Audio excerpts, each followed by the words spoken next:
Thanks for watching. Today we're looking at the Thunder Tiger Bushmaster 8E. Thunder Tiger came out with the other Bushmaster, I'm not sure what that one is called, like a number and a letter as well.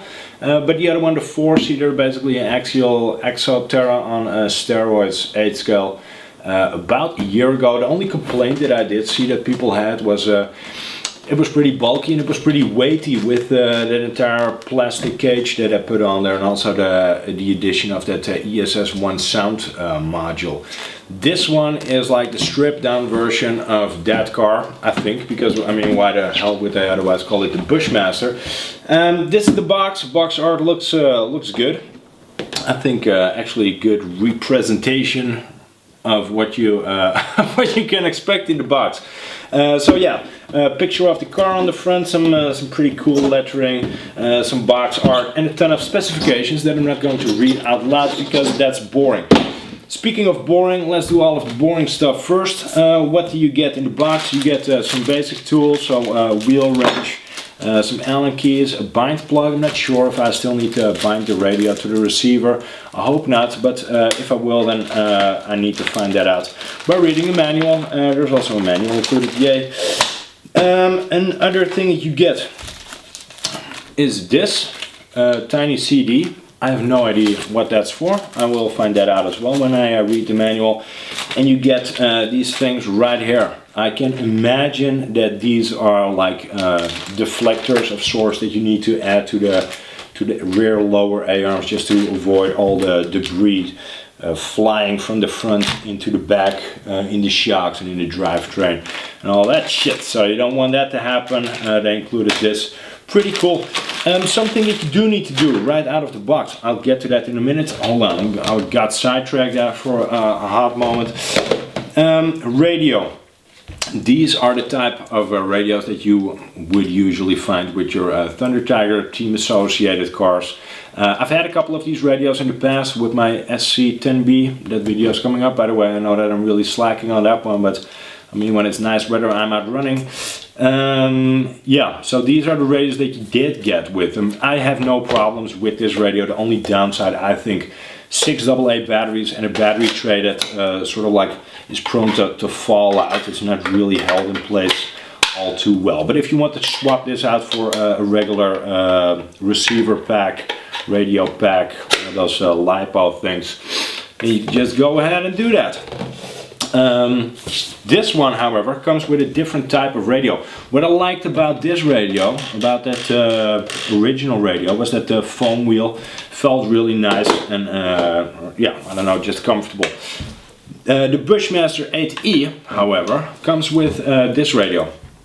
I think, and I mean, I'm not trying to be dick over here, but I think it looks and it feels really cheap. The only benefit is it only requires 8, it only requires 4 AA batteries.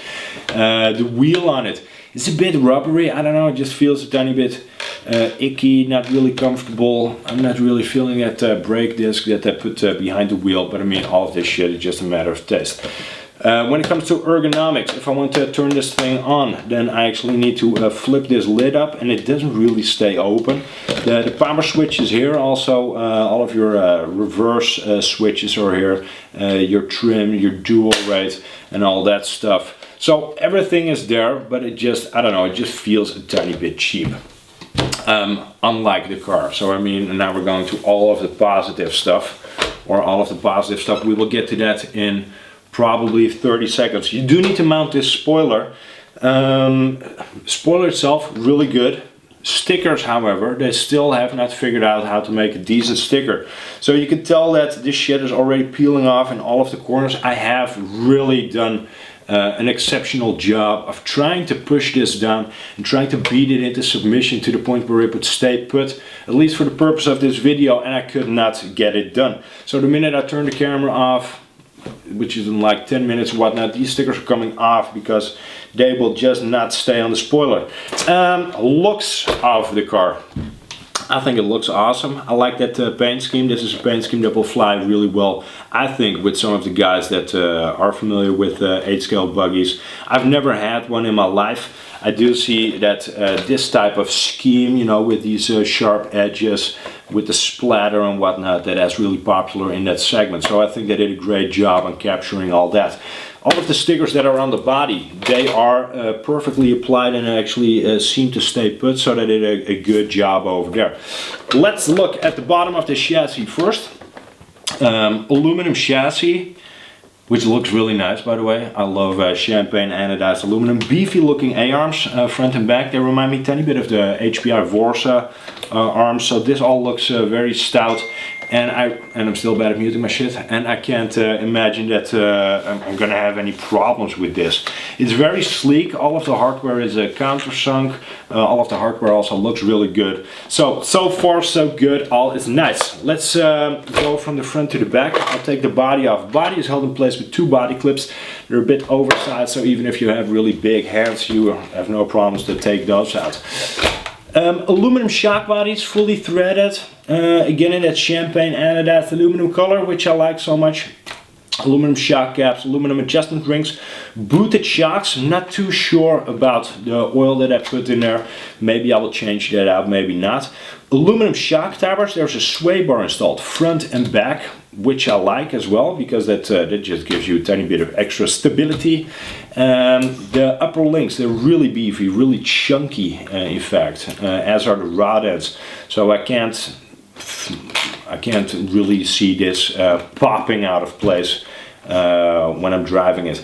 The steering links, they're a tiny bit thinner than those upper links, but still they're really beefy. There are universals installed in the front, so you have like a CVD joint on this side, regular dog bone type of a pin thingy towards the center where they meet in the diff. The Ackerman 4-wheel drive, of course. The Ackerman is also aluminum. A beefy servo saver leading up to that 10.5 kilogram Metal Gear servo, which should be more than adequate for the job. A tiny receiver box installed over here with a mini antenna, some Velcro straps to keep your battery in place, and then a 100 amp ESC. I will be running this thing on a 4S. From that ESC you see a bit of dodgy wiring going on towards the back, where it's being zip tied to a plastic chassis brace, and then again a sharp corner leading towards that 2000 kV motor. I'm not too keen on the way that they solved this, so most likely I'm going to reroute this completely, just to make sure I get rid of all those kinks, because I do foresee in the long run a bit of problems there. The motor mount is aluminum, looks really beefy, kind of reminds me of the motor mount that I have in my Axial Exoterra. That one, if you would over tighten it, it would actually break. I can't see that happening over here just because the aluminum that they use is so much thicker. Then the motor mount also sort of like carries over into the center diff carrier, at least in the back, because in the front you will find that that carrier is actually made of plastic. I can't see that being a bad thing, to be honest. In the back, well, it's almost the same deal as in the front. Sway bar installed, beefy upper links, really beefy A-arms, regular dog bone system. Yeah, it all looks good. I see absolutely nothing wrong with this. Wheels and tires, not too keen on the rubber quality. Then again, you don't you can't knock it before you try it, so I will be giving these a go. Closed off disc type of wheels like you would see in an 8-scale buggy racing, just to keep all of the shit out. Yeah, so first impressions, really good. If you consider that this is not a super expensive car, it does come very complete. Lots of quality items in there. I think also a perfect base to in the long run perhaps start modifying it a tiny bit. And I'm going to take this thing out, plug a battery in, and see what it can actually do. Now, if you have any questions, because I can imagine that this is not the most educated unboxing that you will find on the internet about this thing. If you have any questions, leave them in the box below. I always reply, I do. If you enjoyed this video, leave it a thumbs up. If you want to be ahead of what I'm doing over here on YouTube, my Facebook and Instagram links are in the video description. Also, of course, a link to the Thunder Tiger Bushmaster 8E. And if you have not subscribed yet, please do. Thank you so much for watching, and I hope to see you around. Bye-bye. Back on.